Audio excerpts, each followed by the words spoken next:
Hey guys, kamusta? Papa Dams here. So, bali kanina nasa Facebook ako and nakita ko lang tong video na kumakalat kung saan mayroong mga kabataan na sinasabi kung ano-ano ba yung mga masasamang bagay na ginagawa ni Duterte na kesyo siya ay mamamatay tao, masamang tao siya, bastos, palamura, mahilig sa babae, at kung ano-ano pa, 'di ba?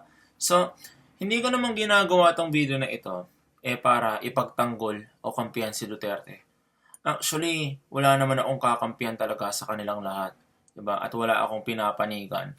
So, gusto ko lang naman sanang punahin na parang sa pakiramdam ko lang parang maling-mali na gagamitin natin yung mga kabataan, 'di ba? Para siraan ang isang presidential candidate, 'di ba? Yung mga bata nung nakita ko yung video, parang mukhang wala pang kaalam-alam patungkol sa politika, 'di ba? Hindi nila alam kung ano ba talaga at gaano kagulo at kadumi ang mundo ng politika. And maski ako, ayokong pumasok sa ganong klaseng mundo, 'di ba? Napakagulo.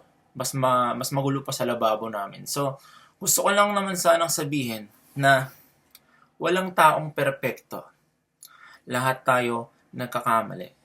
And gusto ko lang din sabihin sana sa mga batang nakakapanood nito. Alam ko napaka-importante ng future nyo and napaka-importante kung sino ang magiging future president ng Philippines. And gusto ko lang sanang sabihin sa inyo na minsan sa buhay, malalagay tayo sa sitwasyon na yung dalawang pagpipilian nating desisyon parang mali.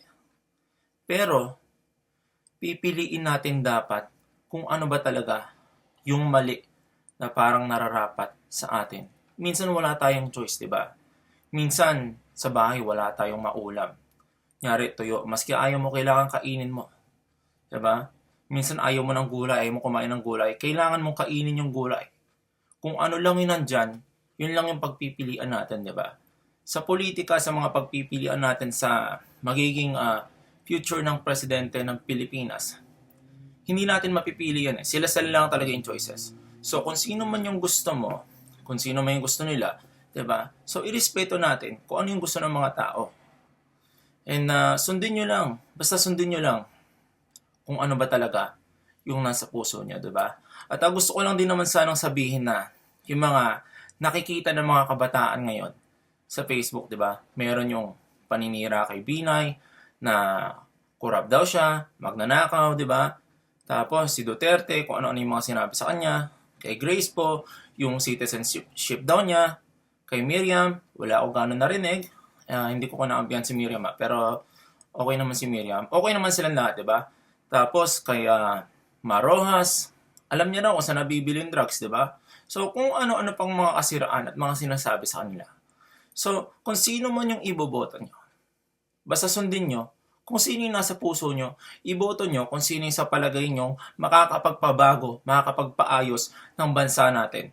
'Di ba? So tigilan na po natin itong mga pangbubuli online, paninira, at kung ano ng mga storya, at mga paninira ng mga ads katulad nung nakita natin, 'di ba? So, wish ko lang na sana kung sino man yung susunod na magiging presidente ng Pilipinas, sana kung sino man siya, matulungan niya ang lahat ng ating mga kababayan, lalong-lalo na ang mga mahihirap at ang mga OFW sa ibang bansa na nagsasakripisyo at malayo sa kanilang mga pamilya. So yun lang po, and thank you very much for watching this video, and sana kung okay lang, pakishare na rin para mapanood ng lahat. So yun lang po, thank you very much and have a nice day.